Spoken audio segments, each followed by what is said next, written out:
Dear students, आज मैं फिर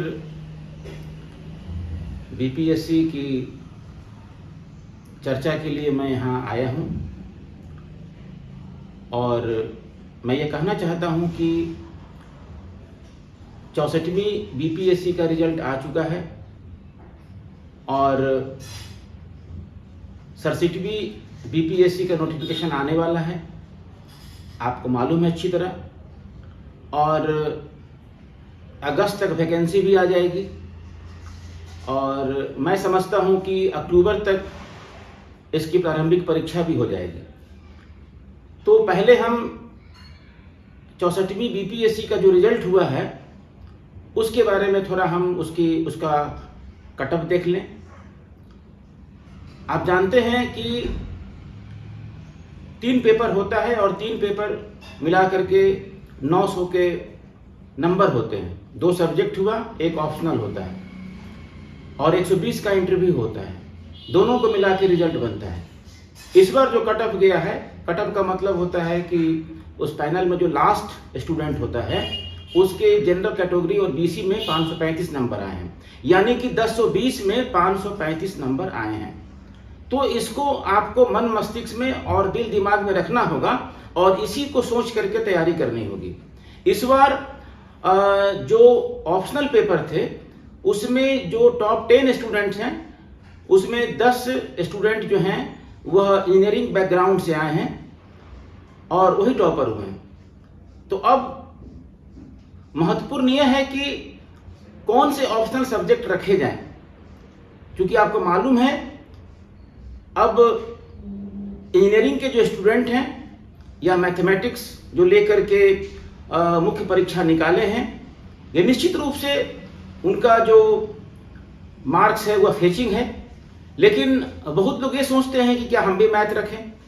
तो आपको यह बात समझनी होगी। यह बात आपके ऊपर डिपेंड करता है कि कोई भी ऑप्शनल सब्जेक्ट रखने के पहले आप ये सोचिए कि आपको उसमें इंटरेस्ट कितना है। सबसे बड़ी चीज होती है कि आपको उसमें रुचि कितनी है और उसी इंटरेस्ट और रुचि के मुताबिक आप सब्जेक्ट का चुनाव कर सकते हैं। दूसरी बात है कि उसमें आपको क्या कोई गाइड करने वाला है, कोई गाइडेंस कहीं से मिल रहा है, कोई आपके अच्छे टीचर्स हों, आपके घर में भाई बहन हों या कोई आपके जो रिलेशंस के आदमी हों जो आपको उसमें कहीं कोई प्रॉब्लम हो रहा हो तो वो आपको बता सकते हैं। अगर कोई बताने को तैयार है तो इसका मतलब ये होता है कि 50% आपका पूरा प्रॉब्लम सॉल्व हो सकता है। तीसरी बात है कि उस सब्जेक्ट में जो ऑप्शनल पेपर आप चुनने जा रहे हैं उस सब्जेक्ट में कौन कौन सी किताब और अच्छी किताब उपलब्ध है कि नहीं। तो इन सारे चीज़ों पर आप कोई भी सब्जेक्ट चुन सकते हैं। जैसे मान लिया जाए कि हम हिस्ट्री की बात करते हैं, क्योंकि हिस्ट्री एक बहुत महत्वपूर्ण सब्जेक्ट है। क्योंकि हिस्ट्री ऑप्शनल पेपर तो अपने आप में सब्जेक्ट है ही, लेकिन जीएस का जो फर्स्ट पेपर है उसके 3 भाग हैं। जैसे कि हिस्ट्री का एक मेजर पोर्शन है, दूसरा करंट अफेयर्स है, तीसरा स्टैटिस्टिक्स और मैथ के पेपर होते हैं। तो हिस्ट्री ऑप्शनल रखने वाला जो एस्पिरेंट्स है वह जीएस का मेजर पार्ट कवर कर लेता है। इसलिए इस संदर्भ में मैं कह रहा हूं कि हिस्ट्री का पेपर बहुत महत्वपूर्ण है। और जहां तक हिस्ट्री की बात है, ऐसे तो सब्जेक्ट बहुत हैं, हिस्ट्री है, ज्योग्राफी है। आप जान लीजिए कि 37 सब्जेक्ट हैं, 37 subjects are available for the optional paper including 9 literature, जिसमें जैसे मान लिया जाए कि आपको इंग्लिश लिटरेचर है, हिंदी साहित्य है, पाली है, उर्दू है, बहुत सारे सब्जेक्ट हैं। लेकिन अब आपको ये देखना है कि उसमें अगर हिंदी साहित्य में या किसी लिटरेचर में अगर अशुद्धियां होती हैं तो आपके नंबर कट सकते हैं। तो इसीलिए ऐसा सब्जेक्ट का चुनाव होना चाहिए जो कि मुख्य परीक्षा के लिए आपका जो महत्वपूर्ण वह अंक ला सके और आपको अधिक से अधिक वह मदद कर सके। तो अगर हम हिस्ट्री की चर्चा करते हैं और हिस्ट्री की बात करते हैं तो हम देखते हैं कि हिस्ट्री में सबसे जैसे मॉडर्न हिस्ट्री है या कोई एंशिएंट हिस्ट्री या मीडिएवल हिस्ट्री है। अगर हम मॉडर्न हिस्ट्री की बात करते हैं तो उसमें जो सबसे अच्छी किताबें हैं, आप देखिए, आपको जिस तरह से आपको स्पेक्ट्रम का है, राजीव अहिर जी का है, फिर आपको मॉडर्न इंडिया है, आपको बहुत सारी किताबें हैं। प्राचीन भारत में रामशरण शर्मा जी हैं और फिर आप कह सकते हैं इम्तियाज़ अहमद की पुस्तकें हैं। तो a wonder that was India, एक अद्भुत भारत एल बाशम का है। तो सबसे अधिक आपके ऊपर डिपेंड करता है कि आपका इंटरेस्ट कितना है। किताब कोई भी ऑप्शनल लेने के पहले यह आपको अपने मन मस्तिष्क में रखना होगा।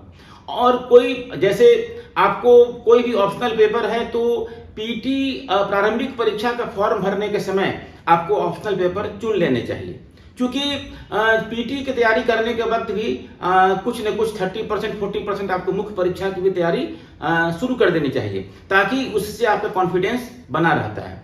और प्रारंभिक परीक्षा के लिए आपको अब तैयारी, जैसे ही आपका नोटिफिकेशन आवेगा या वैकेंसी आवेगी, आपको तैयारी शुरू कर देनी चाहिए। क्योंकि आप ये समझ लीजिए कि अगर जिसको ये नहीं मालूम है कि बिहार लोक सेवा आयोग क्या होता है या बीपीएससी क्या होता है, अगर वो भी यह सोचता है कि हमको बीपीएससी निकालना है या बीपीएससी की परीक्षा देनी है, तो मैंने उस दिन भी कहा था कि इसके समकक्ष बहुत सारे जो समकक्ष परीक्षाएं हैं, जैसे उत्तर प्रदेश लोक सेवा आयोग है या सीडीपीओ की परीक्षाएं हैं या आपको अदर राज्य पीसीएस की परीक्षाएं हैं, वो सब एक ही तैयारी से हो जाती है। तो इस बात को समझने का आप लोग प्रयास कीजिए और खूब मेहनत कीजिए। बिना मेहनत किए कुछ नहीं हो सकता है, 1 साल काफ़ी है। और जैसे ही अगर आप पीटी की परीक्षा क्वालिफाई कर जाते हैं तो 3-4-5 महीने के अंतर्गत मुख्य परीक्षा हो जाती है, तो वह आपके लिए काफ़ी है। उसमें आप बहुत मेहनत करके आप निकाल सकते हैं। यह आपके ऊपर डिपेंड करता है कि आपका कॉन्फिडेंस कितना है, आपका डिटर्मिनेशन कितना है, विल पावर कितना है। सबसे बड़ी है कि having the strong confidence and the willpower and the determination, then you can touch the sky, and I am very confident that you must achieve success in your life. Thank you very much.